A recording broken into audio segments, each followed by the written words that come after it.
So today we will be continuing on in lesson 4.7, where we are working with point-slope form. So it starts out saying here, can use point-slope form to write the equation in slope-intercept form. So let's just be reminded what point-slope form looks like. So we have our y subtract y sub 1 set equal to the slope m times x subtract x sub 1. With the y sub 1, the y sub 1, the m, and the x sub 1 getting replaced. And then what we're going to do today is get it into slope-intercept form. So this is our point-slope form. Okay, so this is point-slope form.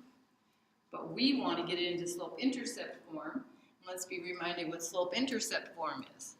Slope-intercept form is y equals mx plus b, with m being the slope and b being our y-intercept. So let's start practicing here together. We have, number one, our linear equation has a slope of negative 1/3. So we already know that on a graph, this would have a behavior of falling from left to right. Remember, we always, even if we don't have to graph it, we go through that. And then we know that ordered pair negative 3, 8 is on the line. So basically what we've been given here is we've been given our m value and x sub 1, y sub 1. So we'll substitute into our point-slope form. Y subtract our y sub 1, which is 8, is equal to our slope of negative 1/3 times x subtract a negative 3, our x sub 1 value. Okay, let's just clean this up a little bit. We have y subtract 8, we'll leave it like that. Negative 1/3 subtracting a negative 3 is the same as adding a positive 3. Okay? So now what we basically have to do is we have to be able to get this put into slope-intercept form. So that means the y needs to be by itself.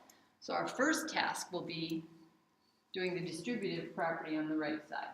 So we're going to have y subtract 8 equals negative 1/3 times x is negative 1/3 x. And we're taking a negative 1/3 times 3. First of all, we'll say what's a negative times a positive. A negative 1/3 of 3 is 1.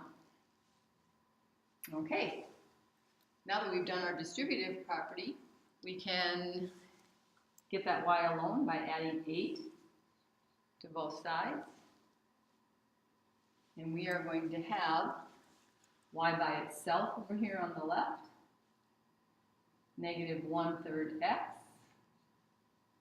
We have a negative 1 plus 8. That becomes plus 7. So here's our linear equation that has a slope of a negative 1/3. Ordered pair negative 3, 8 is a member of it. We wrote it in point-slope form first, and now we are to what they asked us to do, write the equation in slope-intercept form. And that's how we would see it in an answer bank. No cleaning up necessary.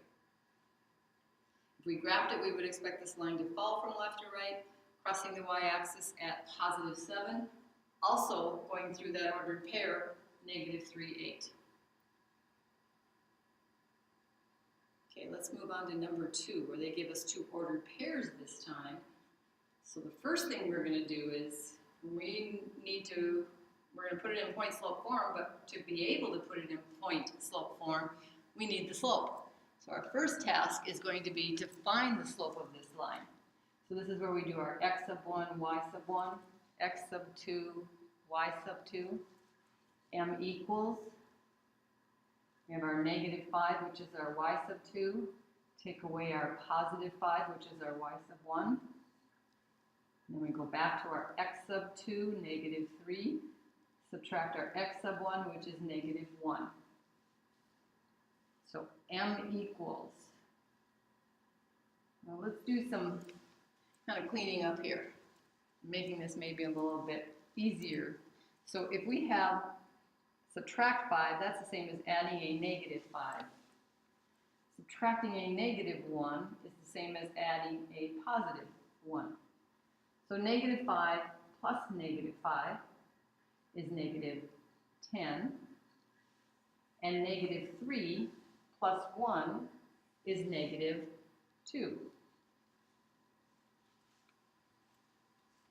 So now we are to the point of being able to say what is our slope. If we divide this out, we say m is equal to a negative divided by a negative is a positive.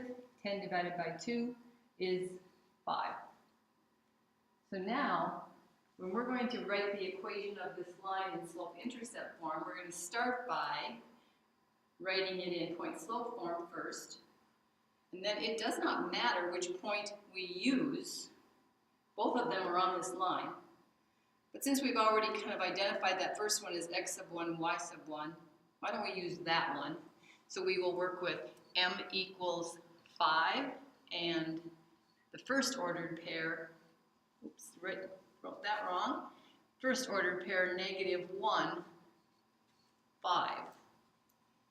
So let's substitute in to our y minus, let's put our y sub 1 value in here, which is 5. Our slope value in, which is 5 also. And we're going to have x subtract our x sub 1 value, which is negative 1. Okay, let's do some cleaning up here. Y, take away 5, we'll leave that like that. 5 times, we're going to clean up what's in parentheses there. Instead of subtracting a negative 1, we're going to change it to add a positive 1. Now we'll do our distributive property, leaving the left side as it is for now. 5x, 5 times x is 5x, plus 5 times our 1 is 5. Now we will get that y alone. We'll add 5 to both sides. And we have our y alone now. 5x, 5 plus 5 is 10. The equation of our line is in slope-intercept form is y equals 5x plus 10. So again, even though we don't have to graph this, we know that because it has a positive slope, it will rise from left to right, crossing the y-axis at positive 10. And we know two of the points it's also going to go through. Besides that y-intercept, we know it should go through ordered pair negative 1, 5, and ordered pair negative 3, negative 5. Okay. What if they give us the x-intercept and the y-intercept? Well, the y-intercept is pretty handy because that's our b value, right? And our x-intercept, that doesn't play any role in any of our point-slope form, slope-intercept form, standard form. The x-intercept basically, we can just say is an ordered pair that lies on the x-axis, negative 2, 0. So what we have here is we have an ordered pair that we can call our x sub 1, y sub 1. And we happen to know the y-intercept, so we actually have two different ways we could go about this. Because we learned back in lesson 4.6 that if you know the y-intercept and you know one of the points, or vice versa, you know the slope and you know one of the points, you have enough information to be able to write that equation in slope-intercept form. So I think what we will do, though, is we will actually probably, let's use this, and instead of, let's find the slope of this line, because then if we could find the slope, We already know the y-intercept. So now that we are going to find the slope, we actually need to identify what this ordered pair is. So we have ordered pair 0, 3 here. So we have some options. And the option we're going to take is, let's find the slope first, knowing that the x-intercept is a point on the graph, the y-intercept is a point on the graph. We have two ordered pairs, which will help us find the slope. So we have 3 take away 0, y sub 2 take away y sub 1, 0 take away negative 2, x sub 2 take away x sub 1. We can clean this up. It will be 3 take away 0 over 0 plus 2. So we have a slope of 3 upstairs, a rise of 3, a run of 2. Our slope is 3 halves. Well, now that we know the slope, we know what our y-intercept is, we're ready to write our equation in slope-intercept form, y equals mx plus b, just substituting in our slope of 3 halves and our y-intercept of 3. No cleaning up necessary. We have the equation of our line. We know this line will rise from left to right because it's got a positive slope. We know it's going to cross the y-axis at 3. We also know it's going to cross the x-axis at negative 2. Okay, so we have a variety of things that we did here. So in your homework, when you're working on it, you need to be making sure that you refer to your notes to help you out. What did we do, depending on what we were given? Okay? Okay, let's go to the back side where we will work. So I went back. I added a page or something here. Didn't mean to do that. Okay, there we go. Page 280 in your books. Page 280 in your books.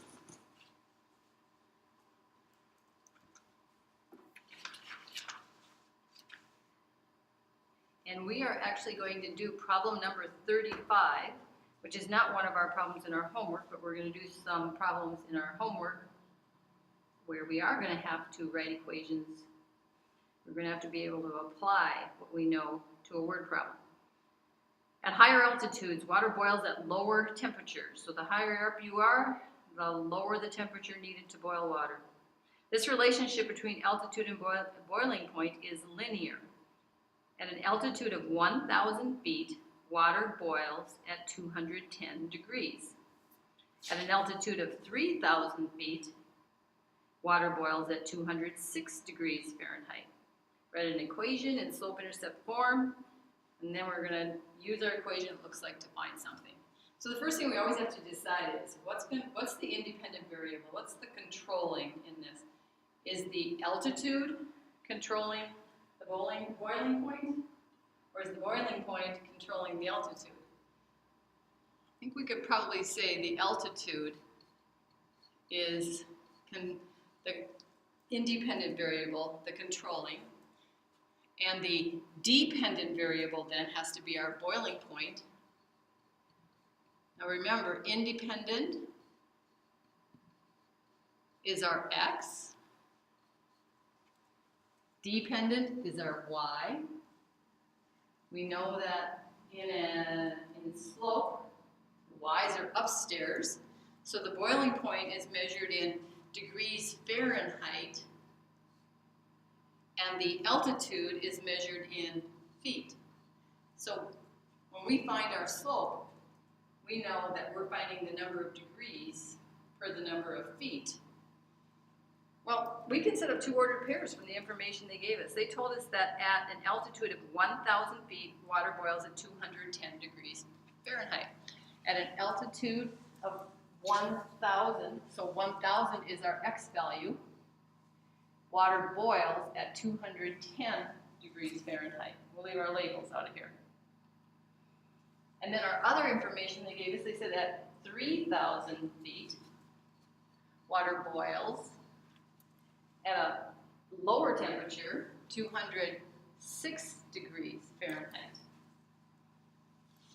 Okay, so we have two ordered pairs. We need to write an equation in slope-intercept form. The first thing that would be good to do is find our slope.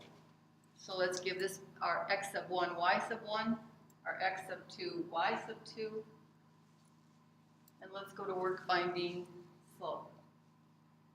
206, take away 210. 3,000, take away 1,000. So what we end up with is we end up with m equals upstairs. We have a negative value, -4. Downstairs, we have a positive 2,000. Well, we're not going to change it to a decimal. We're just going to leave this as a fraction. Negative divided by a positive is a negative.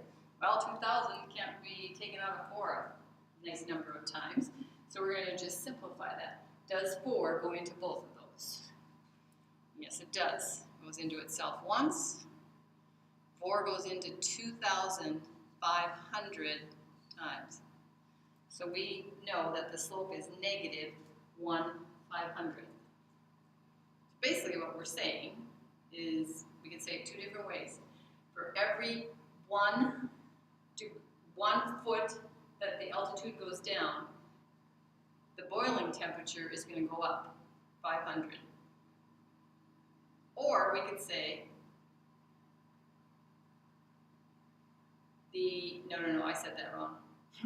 For every degree in Fahrenheit that the boiling temperature goes down, the altitude goes up 500 feet. The other way we could say it is for every degree Fahrenheit that the boiling temperature goes up, the altitude goes down 500 feet.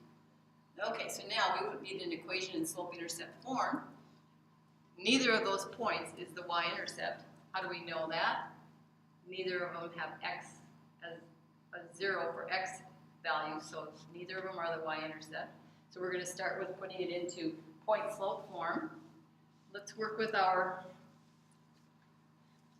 one that we labeled as x sub 1, y sub 1. Let's just work with that one. Y subtract our y sub 1 value, which is 210, is equal to the slope of -1/500 times our x subtract our x sub 1 value, which is 1,000.